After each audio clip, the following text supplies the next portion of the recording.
Urgency has a particular feel to it. You know it in the body before you ever name it in the mind. The tightening in your chest, the shallow breathing, the sense that something must be handled right now, immediately. Most leaders assume that urgency is imposed on them. Maybe it's imposed on them by the market, by clients, by circumstances. But the Stoics would tell you that urgency is not something that happens to you.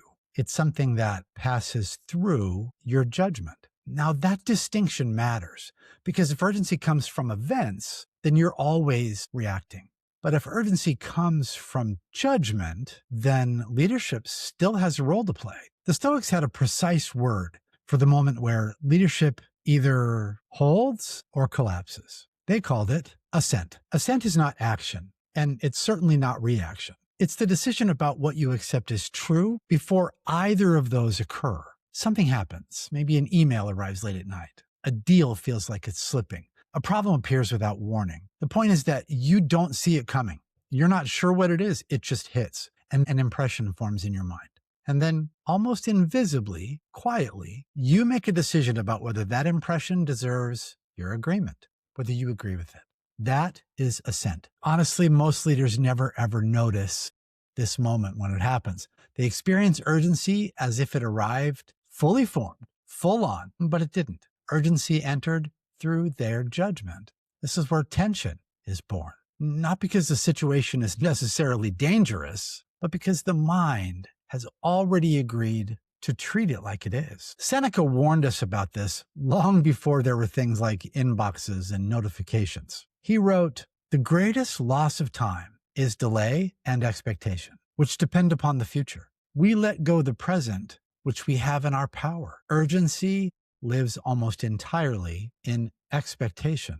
What if this goes wrong? What if I don't respond fast enough? What if I lose momentum?" Those questions pull leadership out of the present and into imagined futures. And once that happens, gets pulled into an imagined future, your judgment starts to narrow and you notice it physically. Your body tightens, your heart races a little bit, your breath becomes a little shallower, the pace of things quickens, and decisions become smaller. This is often mistaken for pressure. It's not pressure. It's unexamined assent. Even strong leaders, the strongest, are not immune to urgency. They're disciplined about what they agree to.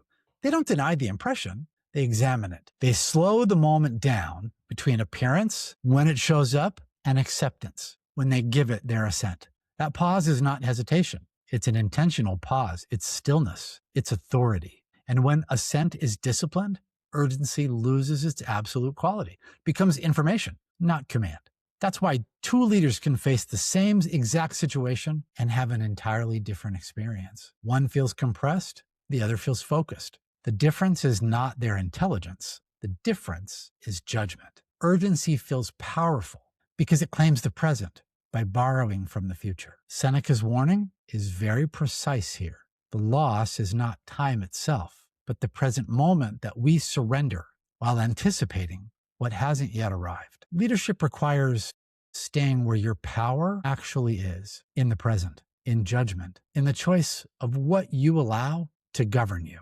Assent is not about moving slower. It's about moving clearer. And clarity over time is what creates calm. This is not because the pressure has gone away, but because it no longer dictates your circumstances. Strong leadership does not in and of itself eliminate urgency. It governs assent. Not everything that feels urgent deserves to be given your assent, deserves to be accepted as true. And leadership begins the moment that you remember that. So don't give your assent to things that are not actually urgent, but that are masked and disguised as urgency. Show leadership, practice stillness, and properly use the discipline of assent. Let's go.